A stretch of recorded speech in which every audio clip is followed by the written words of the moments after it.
Bueno, vamos a hablar con del último parámetro farmacocinético, que es la eliminación.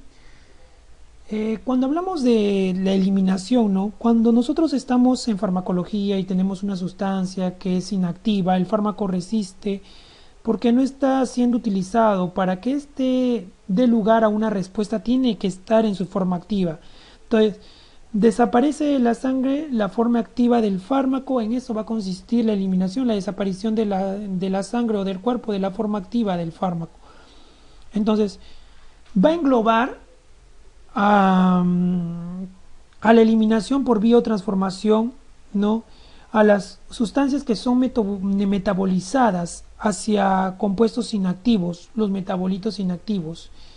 Y también va a englobar a la excreción para los fármacos que no son metabolizados, que por su estructura química no necesita el, el organismo gastarse, ¿no?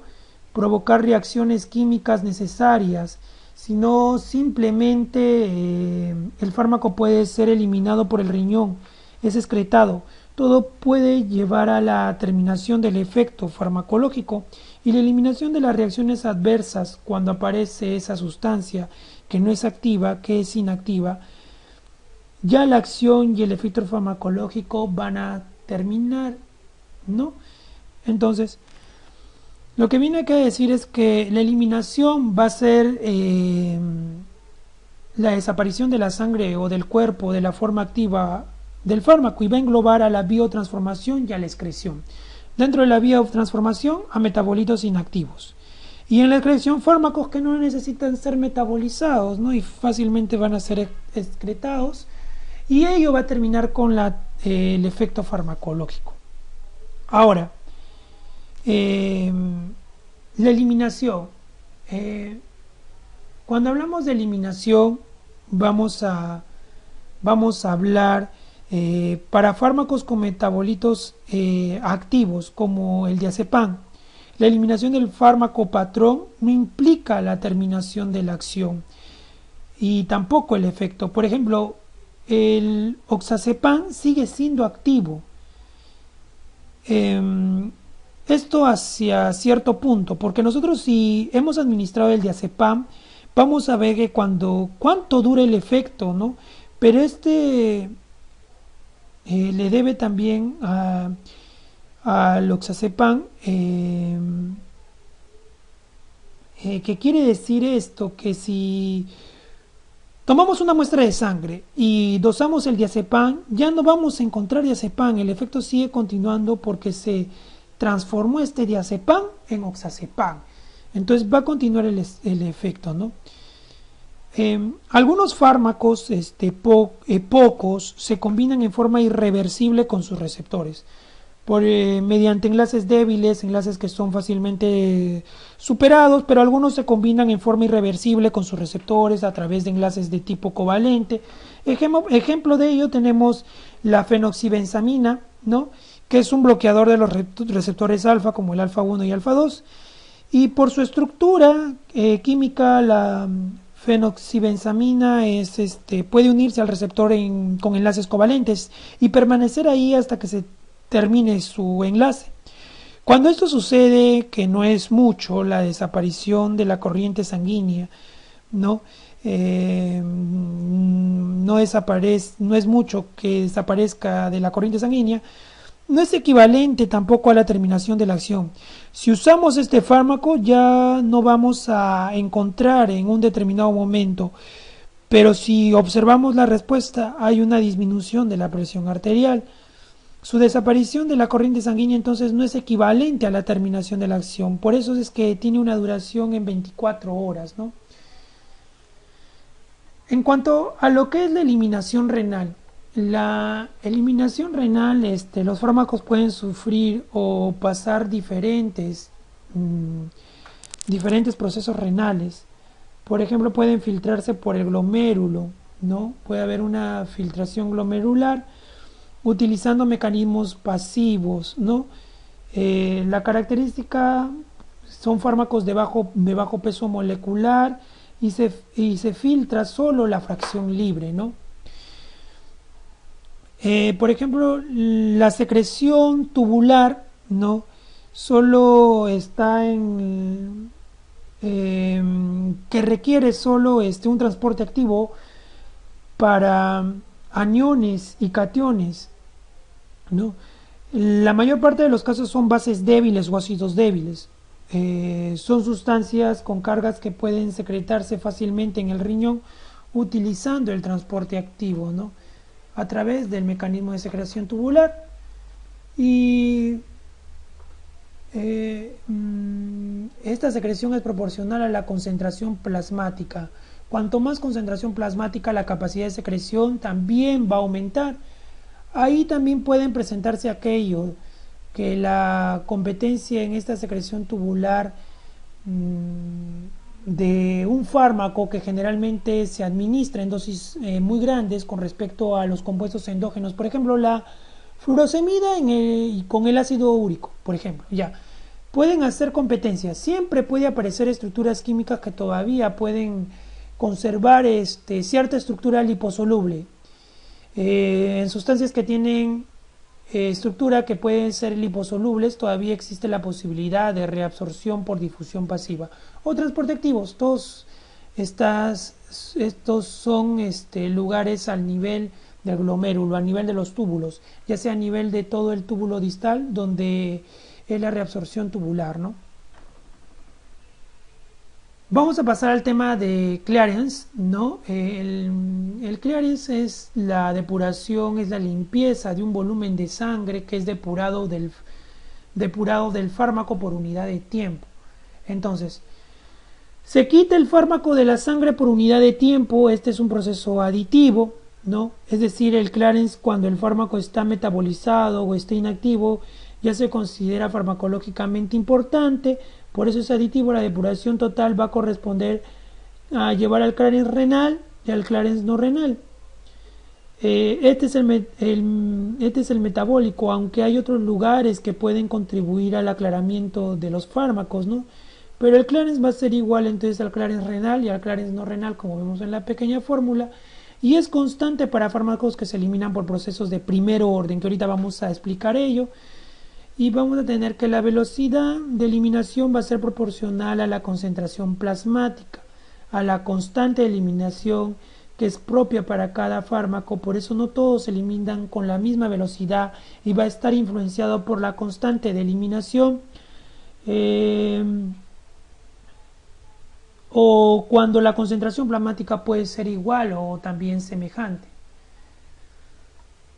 Dentro de la eliminación vamos a ver lo que es cinética de eliminación, y dentro de cinética de eliminación dos términos importantes que tenemos que explicar es la velocidad de eliminación de primer orden y la velocidad de eliminación de orden cero. La velocidad de eliminación de primer orden, la mayoría de los fármacos se eliminan por cinética de primer orden, y la velocidad de eliminación es directamente proporcional a las concentraciones plasmáticas. Quiere decir que estos fármacos que se eliminan una fracción constante por unidad de tiempo. Se elimina una fracción constante por unidad de tiempo. Entonces vamos a tener acá términos como el tiempo de vida media, que es el tiempo necesario para eliminar el 50% de la cantidad de fármaco en un momento determinado. Entonces el tiempo de vida media tiene importancia para empezar con un intervalo de administración. Los fármacos se administran en intervalos considerando su tiempo de vida media. Si el tiempo de vida media es de 12 horas, se puede administrar cada 12 horas o cada 8 horas o 5 horas, de acuerdo al tiempo de vida media. Cuanto más corta es la frecuencia de administración, será más corta también. Entonces, también si se hace un tratamiento de tipo crónico, subcrónico de enfermedades, vamos a requerir una concentración mínima efectiva y un tiempo estable que nos lleve a un estado estable, ¿no? Y vamos a tener acá la constante de eliminación, que va a ser el inverso del tiempo de vida media. Entonces, por ejemplo, tenemos una concentración plasmática de 80 miligramos. Se elimina cada 3 horas la mitad. Entonces, entre 3 horas va a haber 40 miligramos. Dentro de 3 horas, 20 miligramos. Y dentro de otras 3 horas, el 10 miligramos. Entonces, el tiempo de vida media, tiempo necesario para eliminar el 50% de la cantidad de fármaco en un momento determinado, ¿no? Entonces, como dijimos, La velocidad de eliminación de primer orden es la más frecuente que presenta la gran mayoría de fármacos, ¿no? Y vamos a pasar a lo que es la velocidad de eliminación de orden cero, que no se presenta con la misma frecuencia que la velocidad de primer orden en algunas situaciones precisas, ¿no? Puede presentarse con dosis terapéuticas altas, por ejemplo la fenitoína, dosis tóxicas como los salicilatos. Las dosis terapéuticas altas, siempre que tienen una posología, se puede observar que existe una dosis mínima efectiva y una dosis máxima. Mayor de eso se puede provocar reacciones adversas. Siempre hay un rango donde se puede mover para precisar la dosificación a la intensidad de la patología que está presentando. Entonces, la misma enfermedad en diferentes pacientes puede ser de diferente magnitud. Entonces, de acuerdo a esta magnitud, puede utilizar la dosis dentro de ese rango. Hay que pensar que hay personas que presentan reacciones de sensibilidad, hay que considerar que hay un rango de administración. La fenitoína es una sustancia anticonvulsivante bastante frecuente utilizada en los rangos terapéuticos y no es tan grande, pero cuando por ejemplo el paciente es administrado por primera vez, presenta muchas convulsiones, el paciente epiléptico, se utiliza la mayor dosis sugerida. Ahí los mecanismos de eliminación se saturan rápidamente, se presenta una reacción tóxica después, pero también puede presentarse una dosis sobre el rango terapéutico en el caso de los salicilatos. Cuando se pasa del rango terapéutico, ya los salicilatos presentan reacciones tóxicas, entonces va a ser administrado por cinética de orden cero, ¿no? O velocidad de eliminación de orden cero. ¿Qué diferencia hay entre esta velocidad de orden cero y la de primer orden? La de primer orden se elimina una fracción constante que es de 50%. La de orden cero se elimina una cantidad constante, no se elimina el 50% cada vez. Acá no hay tiempo de vida media, ¿no? Es independiente de la concentración, siempre cada 2 horas se elimina una cantidad constante y en este caso, por ejemplo, la saturación de los mecanismos de eliminación es independiente de su concentración, no hay un tiempo de vida media y implica la eliminación de una cantidad constante del fármaco por unidad de tiempo. En cambio, en el otro, como dijimos, hay un tiempo de vida media, ¿no? Entonces, si tenemos 120 miligramos en 2 horas, 80 miligramos. En 2 horas más, 40 miligramos. Y en 2 horas más, 0 miligramos. Siempre cada 2 horas se elimina una cantidad constante, como pueden ver, ¿no? 120, 80, 40, 0. Siempre se eliminó 40 miligramos cada 2 horas. Entonces va a ser constante, ¿no? No hay un tiempo de vida media fijo y es independiente de su concentración, ¿no? Siempre se eliminará una cantidad constante. En cambio, en la eliminación de orden cero, como habíamos dado el ejemplo, teníamos una concentración plasmática de 80 miligramos. Dentro de 3 horas, como ahí sí existe tiempo de vida media, se eliminará cada media hora, cada 3 horas, pónganle la mitad, ¿no? 80 miligramos, después de 3 horas, 40 miligramos, la mitad. Después de 3 horas, esos 40 miligramos, se eliminar 20 miligramos, va a quedar 20 miligramos. Luego se eliminará dentro de 3 horas la mitad, o sea 10 miligramos. ¿Vieron la diferencia? Esa es la diferencia entre cinéticas de eliminación de primer orden y de orden cero. Ahora, vamos a pasar a lo que es el término de excreción renal, que viene a ser la velocidad de eliminación igual a la filtración glomerular. Hay fármacos que se filtran por el glomérulo, se secretan también a nivel tubular. Más la secreción activa, menos la reabsorción si el fármaco se reabsorbe. Solo la fracción libre es filtrada por el glomérulo. Entonces, Clarence, en ausencia de secreción activa, reabsorción y enlaces de proteínas, el Clarence va a ser igual a la filtración glomerular renal, ¿no? Solo en ausencia de secreción activa, reabsorción y enlaces de proteínas. Si el fármaco está enlazado a proteínas, si este está enlazado a proteínas, por ejemplo, el fármaco está enlazado 80% de las proteínas, no se reabsorbe. El clearance va a ser multiplicado por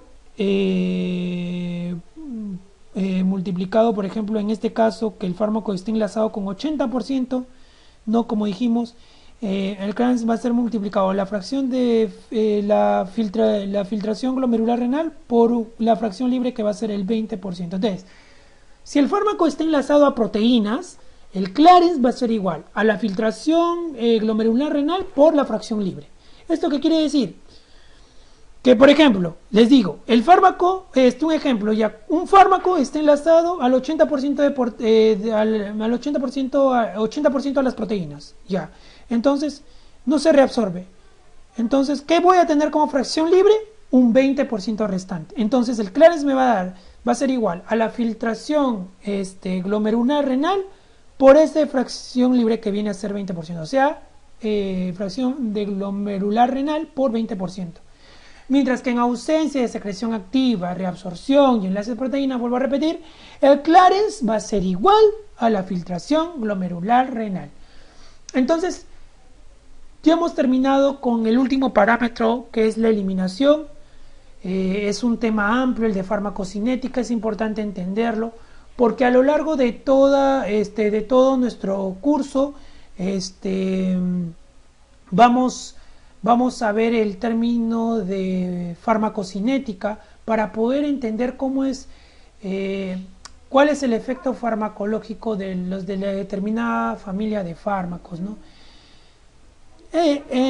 Para terminar con la parte de eliminación, también podemos hablar, de repente lo van a leer, existe la excreción no renal, ¿no? Que también se va a producir esta excreción no renal por excreción biliar, por que esta excreción biliar que se da por fármacos y sus metabolitos conjugados, que pueden excretarse por bilis, ¿no? Por transporte activo, ¿no? Entonces, también puede haber una excreción por leche materna, ¿no? El fármaco atrapado por la leche materna, madres que amamantan, esa pequeña concentración que llega puede ser perjudicial para que el niño o para el lactante. Muchas madres que lactan, el fármaco puede pasar por leche materna, e incluso los productos naturales, ¿no? También, ¿no?